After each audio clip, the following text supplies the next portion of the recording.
Years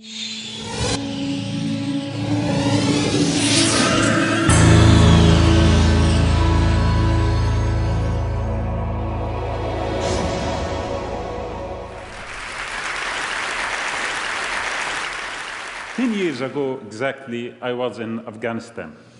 I was covering the war in Afghanistan, and I witnessed, as a reporter for Al Jazeera, the amount of suffering and destruction that emerged out of a war like that. Then, 2 years later, I covered another war, the war in Iraq. I was placed at the center of that war because I was covering the war from the northern part of Iraq. And the war ended with a regime change, like the one in Afghanistan. And that regime that we got rid of was actually dictatorship, authoritarian regime that for decades, created great sense of paralysis within the nation, within the people themselves. However, the change that came through foreign intervention created even worse circumstances for the people and deepened the sense of paralysis and inferiority in that part of the world. For decades, we have lived under authoritarian regimes in the Arab world, in the Middle East. These regimes created something within us during this period. I'm 43 years old right now. For the last 40 years, I have seen almost the same faces for kings and presidents ruling us. Old, aged, authoritarian, corrupt situation, regimes that we have seen around us. And for a moment, I was wondering, are we going to live in order to see real change happening on the ground? A change that does not come through foreign intervention, through misery of occupation, through, nations invading our land and deepening the sense of inferiority sometimes. The Iraqis, yes, they got rid of Saddam Hussein, but when they saw their land occupied by foreign forces, they felt very sad. They felt that their dignity has suffered. And this is why they revolted. This is why they did not accept. And actually other regimes, they told their citizens, would you like to see the situation of Iraq? Would you like to see civil war, sectarian killing? Would you like to see destruction? Would you like to see foreign troops on your land? And the people thought for themselves, maybe we should live with this kind of authoritarian situation that we find ourselves in, instead of having the second scenario. That was one of the worst nightmares that we have seen. For 10 years, unfortunately, we have found ourselves reporting images of destruction, images of killing, of sectarian conflicts, images of violence emerging from a magnificent piece of land, a region that one day was the source of civilizations and art and culture for thousands of years. Now, I am here to tell you that the future that we were dreaming for has eventually arrived. A new generation, well-educated, connected, inspired by universal values and global understanding, has created a new reality for us. We have found a new way to express our feelings and to express our dreams. These young people who have restored self-confidence in our nations in that part of the world, who have given us new meaning for freedom and empowered us to go down to the streets. Nothing happened, no violence, nothing. Just step out of your house, raise your voice, and say, we would like to see the end of the regime. This is what happened in Tunisia.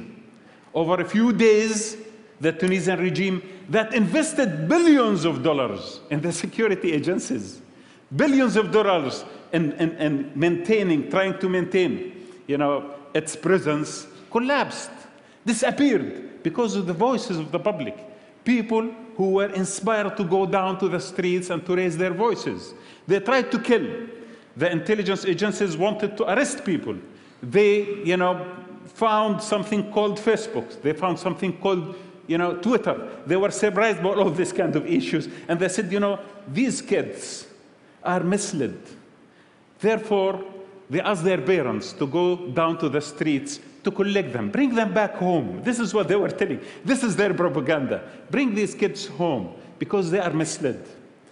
But yes, these youth who have been inspired by universal values, who are idealistic enough to imagine magnificent future, and at the same time realistic enough to balance this kind of imagination and the process leading to it, not using violence, not trying to create chaos.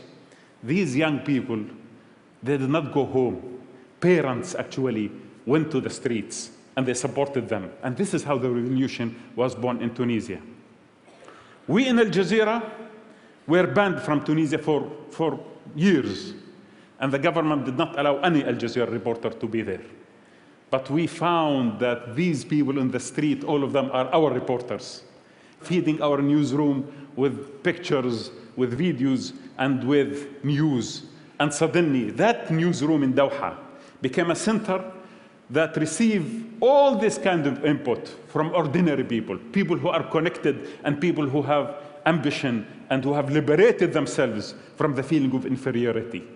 And then we took that decision. We are unrolling news. We are going to put the voice of these voiceless people. We are going to spread the message. Yes, some of these young people are connected to the internet, but the connectivity in the Arab world is very little, is very small, because of many problems that we are suffering from. But Al Jazeera took the voice from these people and we amplified it. We put it in every sitting room in the Arab world and internationally, globally, through our English channel. And then people started to feel that there is something new happening. And then Zayn al-Abidin ibn Ali decided to leave. And then Egypt started. And Hosni Mubarak decided to leave. And now Libya, as you see it. And then you have Yemen. And you have many other countries trying to see and to rediscover that kind of feeling of how could we imagine a future which is magnificent and peaceful and tolerant. I want to tell you something that internet and connectivity has created new mindset. But this mindset has continued to be faithful to the soil and to the land that it emerged from. And this was the major difference between many initiatives before to create change. Before we thought, and governments told us, and even sometimes it was true, that change was imposed on us. And people rejected that because they thought that it is alien to their culture. Always we believed that change should spring from within, that change should be, in reconciliation with culture, cultural diversity, with our faith in our tradition and in our history, but at the same time open to universal values, connected with the world, tolerant to the outside. And this is the moment that is happening right now in the Arab world. This is the right moment, and this is the actual moment that we see all of these meanings meet together and they create this magnificent, the beginning of this magnificent era that will emerge from the region. How did the elite deal with that? The so-called political elite. In front of the Facebook, they bought the camel in Al-Tahrir Square. In front of Al Jazeera, they started, creating tribalism. And then, when they failed, they started speaking about conspiracies that emerged from Tel Aviv and Washington in order to divide the Arab world. They started telling the West, be aware of Al-Qaeda. Al-Qaeda is taking over our territories. These are Islamists trying to create new Emirates. Be aware of these people who is coming to you in order to ruin your great civilization. Unfortunately, or fortunately, people right now cannot be deceived because this corrupt elite in that region has lost even the power of deception. They could not, and they cannot imagine how could they really deal with this reality. They have lost, they have been detached from their people, from the masses, and now we are seeing them collapsing one after the other. Al Jazeera is not a tool of revolution. We do not create revolutions. However, when something of that magnitude happens, we are at the center of the coverage. We were banned from Egypt, and our correspondents, some of them were arrested. But most of our camera people and our journalists, they went underground in Egypt voluntarily to report what happened in Tahrir Square. For 18 days, our cameras were broadcasting live the voices of the people on Tahrir Square. I remember one night when someone phoned me on my cell phone, ordinary person who I don't know, from Tahrir Square. He told me, we appeal to you not to switch off the cameras. If you switch off the cameras tonight, there will be a genocide. You are protecting us by showing what is happening at Tahrir Square.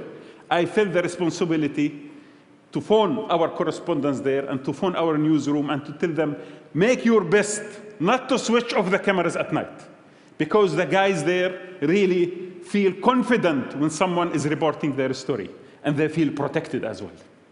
So we have a chance to create a new future in that part of the world. We have a chance to go and to think of the future as something which is open to the world. Let us not repeat the mistake of Iran, of Mossadegh revolution. Let us free ourselves, especially in the West, from thinking about that part of the world based on oil interest or based on interest of illusion of stability and security. Security and the stability of authoritarian regimes cannot create but terrorism and violence and destruction. Let us accept the choice of the people. Let us not pick and choose who we would like to rule the future. The future should be ruled by people themselves, even sometimes there are voices that might now scare us. But values of democracy and the freedom of choice that is sweeping the Middle East at this moment in time is the best opportunity for the world, for the West and the East, to see stability and to see security and to see friendship and to see tolerance emerging from the Arab world rather than the images of violence and terrorism. Let us support these people, let us stand for them, and let us give up our narrow selfishness in order to embrace change and in order to celebrate with the people of that region a great future and hope and tolerance. The future has arrived and the future is now. And thank you very much.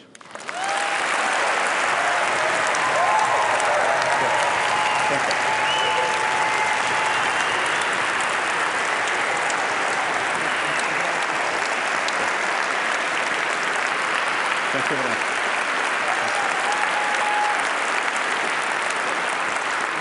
I just have a couple of questions for you. Thank you for coming here. How would you characterize the historical significance of what's happened? Is this a story of the year, a story of the decade, or something more? Actually, this is maybe the biggest story that we have ever covered. We have covered many wars.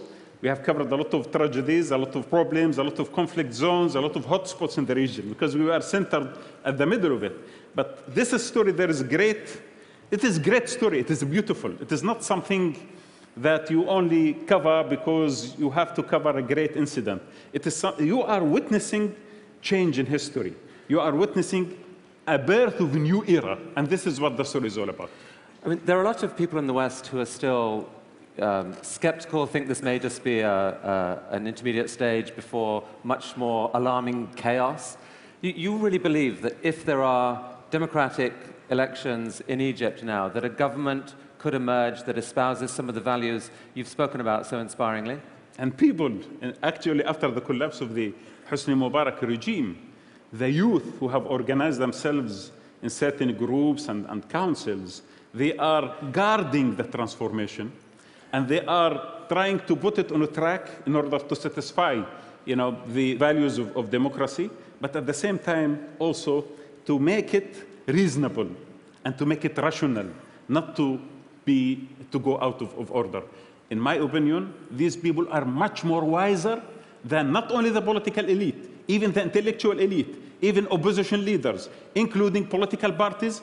At this moment in time, the youth in the Arab world are much more wiser and capable of creating the change than the old, including the political and cultural and ideological old, regimes. So we are not, great.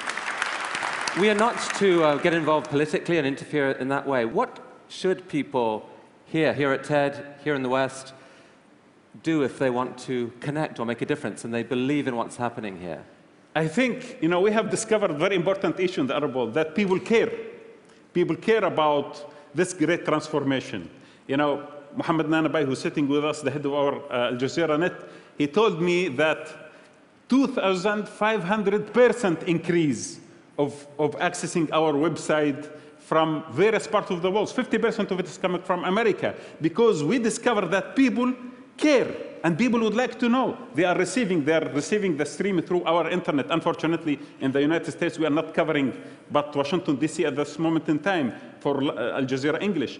But I can tell you, this is the moment to celebrate through connecting ourselves with those people in the street and connecting and expressing our support to them and expressing this kind of feeling, universal feeling of supporting the weak and the oppressed to create much better future for all of us. Well, Wadah, a group of members of the TED community, TEDx Cairo, are meeting as we speak. They've had some speakers there. I believe they've heard your talk. Thank you for inspiring them and for inspiring all of us. Thank you so much.